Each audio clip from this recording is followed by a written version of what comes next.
Bulchiinsi magaalaa Adaamaa dargaggoo Hababaa Getaachoo magaalaa Adaamaarraa dorgommii sagalee NBC Itoophiyaan taalenti shawuu irratti dorgomuun injifannoon galeef simannaa taasise. Saganticharratti abbootiin gadaa fi haadholii siinqee hoggansi magaalaa Adaamaa akkasumas jiraattonni argaman. Aartiin jaalalaa fi tokkummaa, misoomaa fi aadaa, duudhaalee fi seenaa sabaaf sablammootaa baasee sadarkaa idil addunyaatti akkasumas eenyummaa sabaa agarsiisuu keessatti shoora olaanaa qaba. Dabalataanis gaddaaf gammachuu ibsuu, nageenya labsuu keessatti iddoo olaanaa qaba. Kanuma bu'uura taasisuun bulchiinsi magaalaa Adaamaa dargaggoo Hababaa Getaachoo sirboota weellistoota buleeyyii kanneen akka Dooktora Kabaja Aartist Alii Birraa, Zariuu Wadaajoo akkasumas Yaacaaluu Hundeessaa fi kanneen biroo sirbeef simannaa taasise. Keessummoota sagantichaa simachuun haasawaa baniisaa kan taasisan itti gaafatamaa waajjira aadaa fi turizimii bulchiinsa magaalaa Adaamaa Bowaadoo Abdulkarim injifannoon kun injifannoo hunda keenyaatti. Magaalaan Adaamaa madda ogeeyyii fi weellistoota adda addaati. Dargaggoo Hababaa Getaachoos guyyaa 17 dorgommii cimaa gaggeessuun bu'aa bayii hedduu keessa darbee tokkoffaa ba'uun nu boonse jechuun dubbatan. Injifannoon guyyaa irraa kun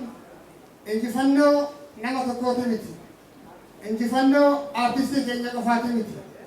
Injifannoon kun kan uummata magaalaa Adaamaati.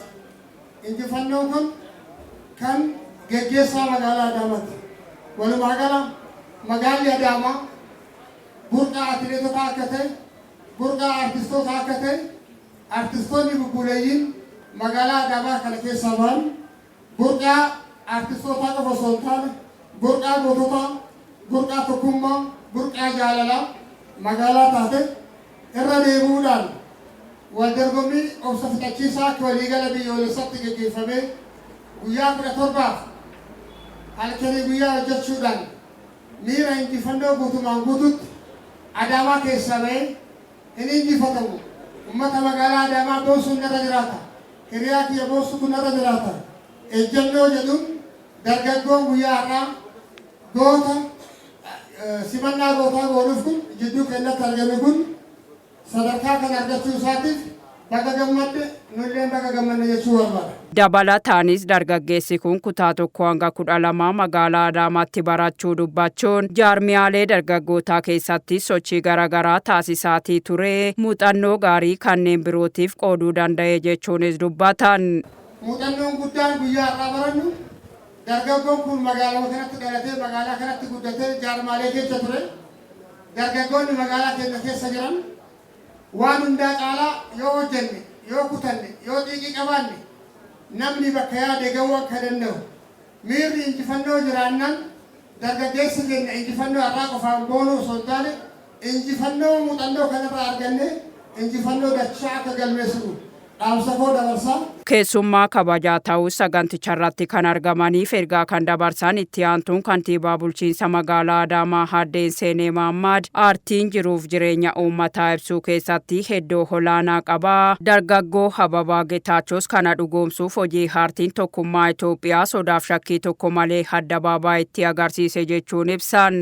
Dargaggeessa kanarraa dargaggoonni keenya waan baay'ee barachuutu irraa eegama. Of qopheessanii mo'achuu.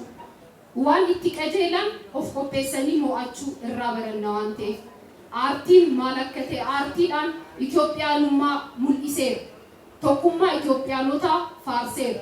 Kanaaf dargaggeessa kanarraa dargaggoonni keenya hundi waan baay'ee baranna waan ta'eef baay'ee ulfaadhaa irra deebi'ee baga gammaddan jechuun barbaada. Dhumarratti dargaggoo Hababaa Getaachoo qaamolee deeggarsa taasisee fi bulchiinsa magaalaa Adaamaa badhaasaa qarshii 300,000 kenneef galateeffachuun gammachuu itti dhaga'ame ibse.